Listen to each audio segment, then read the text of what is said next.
कि जब ये मीडिया वाले हाथ में माइक पकड़कर कहेंगे कि माँ की कसम खा रहा हूँ, इस बार सच्ची खबर दिखा रहा हूँ। आज आपसे पूछता है भारत नहीं, आपके मुंह पे थूकता है भारत। पुलवामा में देश के वीरों ने जो जान देश पे वारी है, ये दुश्मन की औकात नहीं, ये अपनों की गद्दारी है। अर्नब गोस्वामी जैसे दलाल पत्तल चाट पत्रकार कि कुत्ता भी अगर किसी की रोटी खाता है तो उससे भी वफादारी निभाता है। अकॉर्डिंग टू लॉ मैं आपको बताऊं 124 उन पे क्यों नहीं लगाती देश की गवर्नमेंट।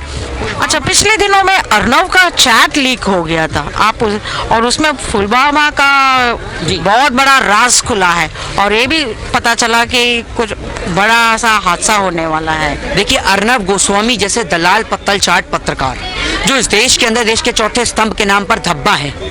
देश के अंदर वो लोग कि कुत्ता भी अगर किसी की रोटी खाता है तो उससे भी वफादारी निभाता है। कहा जाता है कि जो इस देश की मीडिया है वो इस देश का चौथा स्तंभ है। अर्नब गोस्वामी जो पूरे देश को राष्ट्रभक्ति का पाठ पढ़ाया करता था, राष्ट्रभक्ति का पाठ पढ़ाता था, आज वो खुद देशद्रोह के इल्जाम उसके ऊपर लग रहे हैं। 124 उस पर लगनी चाहिए। अकॉर्डिंग टू लॉ मैं आपको बताऊं 124 उन पे क्यों नहीं लगाती देश की गवर्नमेंट।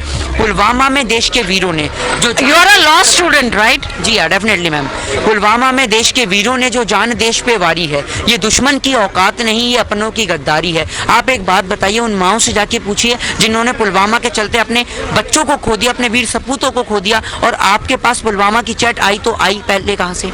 दूसरी बात मैं आपको बता दूं, इस देश के अंदर वो लगातार उद्धव ठाकरे जी को लेकर कहते थे, उद्धव कहाँ हैं, कहाँ हैं, कहाँ हैं। आज आप एक बात बताइए, आज कहाँ हैं अर्नब गोस्वामी जी? आज आपसे पूछता है भारत नहीं, आपके मुंह पे थूकता है भारत। और वो हर एक माँ जिसका वीर सपूत वहाँ शहीद हुआ है पुलवामा के अंदर, वो हर एक माँ आपके ऊपर थूकती है। और आपको आज इन सवालों का जवाब देना होगा, क्योंकि भारत देश के साथ में कोई भी गद्दारी करेगा, ये गद्दारी स्वीकार नहीं की जाएगी। और इस देश के अंदर मीडिया का वो हालत होने वाली है कि वो दिन दूर नहीं कि जब ये मीडिया वाले हाथ में माइक पकड़कर कहेंगे कि माँ की कसम खा रहा हूँ, इस बार सच्ची खबर दिखा रहा हूँ। लेकिन किसी को भी इनकी बात पे यकीन नहीं होगा। इन लोगों ने अपना स्तर इतना नीचे गिरा दिया कि जितना बरेली के बाजार का झुमका नहीं गिरा, उतना मोदी सरकार के राज में मीडिया का स्तर गिर चुका है। टीआरपी स्कैम घोटाला इस देश की मीडिया कर रही है। एक बात मुझे बताइए, क्या इन जैसे पत्रकारों के ऊपर कार्रवाई नहीं होनी चाहिए कि एक छोटी सी एंकरिंग करने वाला पत्रकार कैसे ऑडी, मर्सिडीज, लैम्बोर्गिनी, फरारी खरीद लेता है और देखते देखते एंकरिंग करते करते करते कैसे वो एक चैनल का मालिक बन जाता है? क्या इसकी एनआईए जांच गठित नहीं करती? क्यों नहीं करती एनआईए जांच गठित? मतलब एक आम आदमी अगर सरकार का विरोध करता है तो उसके घर पे एनआईए पहुंच सकती है, देश के किसान के घर पे एनआईए पहुंच सकती है, लेकिन ऐसे पत्रकारों के ऊपर एनआईए नहीं पहुंच सकती। तो अकॉर्डिंग टू लॉ देश के अंदर एक ही व्यक्ति के लिए दो अलग अलग कानून कैसे हो सकते हैं? इंसान तो सभी हैं। एक बलात्कार करने वाला व्यक्ति जेल की सजा काटता है, फांसी हो जाती है उसे, दूसरा व्यक्ति जमानत पे बाहर घूम रहा है। तो ये कैसा संविधान, कैसा लॉ आप कर रहे हैं? बलात्कार करने के लिए आप एक बात बताइए, बलात्कार करने वाले निर्भया के दोषी भी थे, उनको फांसी की सजा हुई, बहुत अच्छी बात है। लेकिन आप ये देखिए दूसरी ओर आशाराम, राम रहीम, चिन्मयानंद, नित्यानंद, कुलदीप सिंह सेंगर जैसे लोगों को जेल के अंदर बैठाकर रोटी क्यों खिलाई जा रही है? उनको फांसी की सजा क्यों नहीं होती?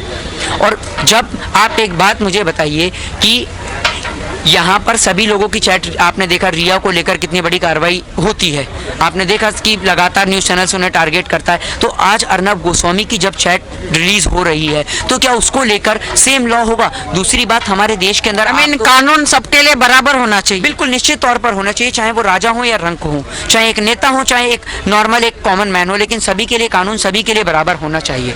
लेकिन आप जिस तरीके से लोगों के साथ, आप एक बात मुझे बताइए, इस देश के अंदर बहुत से ऐसे लोग हैं जिनकी एफआईआर दर्ज नहीं होती, लेकिन अर्नब गोस्वामी के लिए रातों रात कोर्ट खुल जाता है, उसको जमानत मिल जाती है। तो कैसे लोगों के लिए अलग अलग कानून हो रहे हैं यहाँ पर, आप देख रहे हैं ना। तो इसीलिए मेरे देश की न्यायपालिका से निवेदन है कि सभी को समान अधिकार मिलने चाहिए, सभी के लिए समान कानून होना चाहिए। और अर्नब गोस्वामी जैसे दलाल पत्तल चाट पत्रकारों को देशद्रोह के मुकदमे के तहत उनकी गिरफ्तारी की जानी चाहिए और उनके चैनल को भी बैन करा जाना चाहिए।